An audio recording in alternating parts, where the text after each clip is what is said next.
Every Padel player wants more power in their smash, but most of them are training it completely wrong. Most players can finish the point if they're very close to the net, but what happens when they're further away? Today I'm going to give you the solution for your smash power, but there's much more. If you learn how to transfer power correctly, this will be the solution for your back pain and will make every shot effortless. It's unbelievable how many players are playing without knowing how to transfer power. Playing without training this is like driving a car with the handbrake on. And especially if your legs can't push, if your hips can't rotate, and if your core can't transfer that force through your body, your arm has nothing to work with.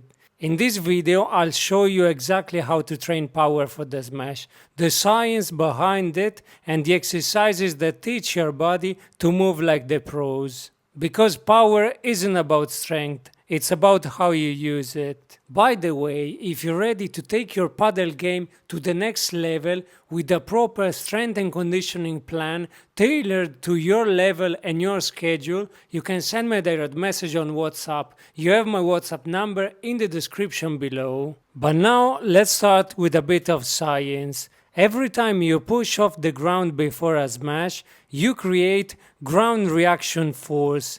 That's the energy your legs produce when you push against the floor. That energy travels upward through your body, through your legs, hips, core, and finally to the arm and racket. If that chain is strong and efficient, you hit a powerful smash. If it's broken, so if you have tight hips, weak legs, poor timing, the smash will always be weak. Your arm finishes the smash, but your legs and hips create it. So, before you think about your swing, you need to train your force chain, how your body creates and transfers power through every link. And if you watch a professional player performing a smash, you'll always be wondering how they can transfer power so fast. That's the rate of force development, and you can train it through a proper periodization of plyometrics. Now let's introduce the 3 stages of power. To build smash power the right way, we work through 3 stages. First one, force production. The second one, force transfer. And the third one, force expression. Let me break each one down. The first one is force production, and it means building the engine. This is your ability to produce energy through the legs and hips. Without strong legs, there's no power to transfer. Some exercises that you can use in this stage are jump squats. Usually you can start with 3 sets between 6 and 8 repetitions. Focus on full drive from the floor. Then we have some strength exercises like the trap bar deadlift, or if you're a beginner you can start with the kettlebell deadlift. You can do just 3 sets of 5 repetitions. These exercises teach your body to create tension and push down into the ground. Then we have the split squat or Bulgarian split squat. These exercises build single leg force, critical for balance and push off during the smash. Think of this phase as charging the battery. It's all about potential energy. The second phase is extremely important and is the force transfer.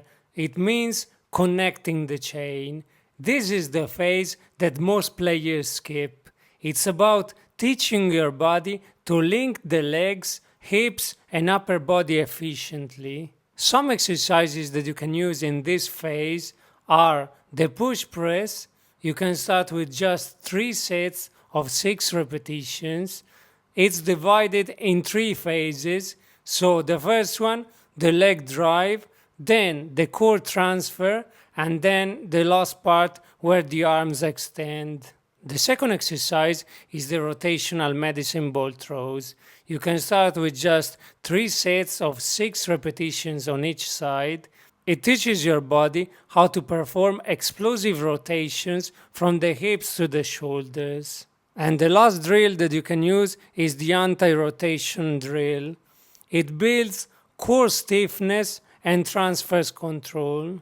This phase is extremely important. Most players perform medicine ball throws, but they do it wrong. You need to focus on technique first. You need to learn how to transfer power through the whole chain. These drills teach your body how to move as a system, not as separate parts. The third phase is force expression. It teaches explosive power. This is where we turn strength into speed. You're teaching your body to release energy fast, exactly like in a smash.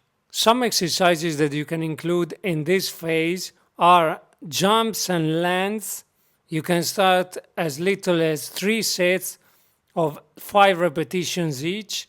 Then you can do explosive push-ups. You can start with just 3 sets of 6 repetitions, and then skater jumps. You can start again with just 3 sets of 8 jumps on each side. This is where your training starts looking like Padel: fast, elastic, explosive. Now let's talk about something very important, so mobility and coordination. Now, even if you're strong and explosive, you'll still lose power if your body can't rotate properly. Mobility is what allows your hips and shoulders to load and unload energy. If you have tight hips, then you can't rotate properly. If you have tight spine, you have a limited reach. If you have tight shoulders, you have less whip in the arm. That's why mobility is part of every proper power plan. Some mobility drills that you can include are the prying squat or deep squat hold. It opens hips and ankles. Then thoracic rotations. It improves torso range. And then shoulder external rotation stretch. It protects and frees up your shoulders. Mobility makes your strength usable. Without it, you're just fighting your own body. What I always suggest to my clients is to build a 5-minute mobility routine that you can do every night before going to bed. It will change your game completely. Then let's cover the most common mistake that a lot of players are making.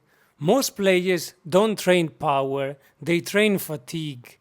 They do too many reps, too little rest, or random exercises that don't transfer to their game. Power training should feel fast and crisp, not heavy or exhausting. You're not trying to get tired, you're trying to get powerful. Rest between sets, move explosively, and keep the intent high. Something very important to take into consideration is that you need a power structure. 2 or 3 random exercises won't fix your power problem. What you need is a structure, a plan that progresses over time. In week 1, you can start building the base.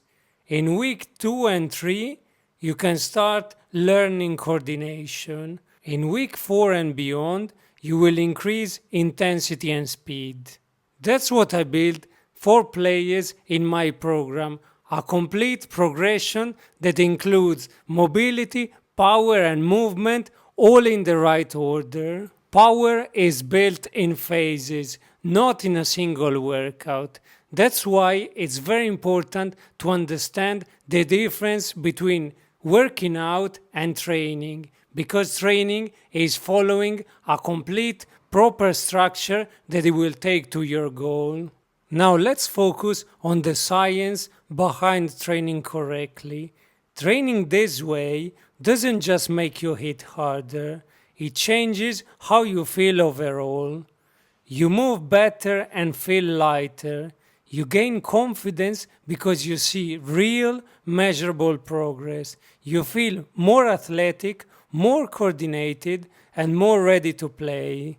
That's what science shows. Structured strength and conditioning improves not only performance, but also well-being, focus, and mental confidence on court. So, if your smash still feels weak, stop thinking it's your arm and start training from the ground up. Because every powerful smash starts with the legs, travels through the hips, and ends with your racket. Build strength, transfer it with coordination, express it with speed, and your smash will finally feel effortless. If you want a plan that takes you through all the stages step by step, you can send me a direct message on WhatsApp. You have my WhatsApp number in the description below. I build custom strength and conditioning plan for padel players at all levels, and I deliver them through an easy to use app.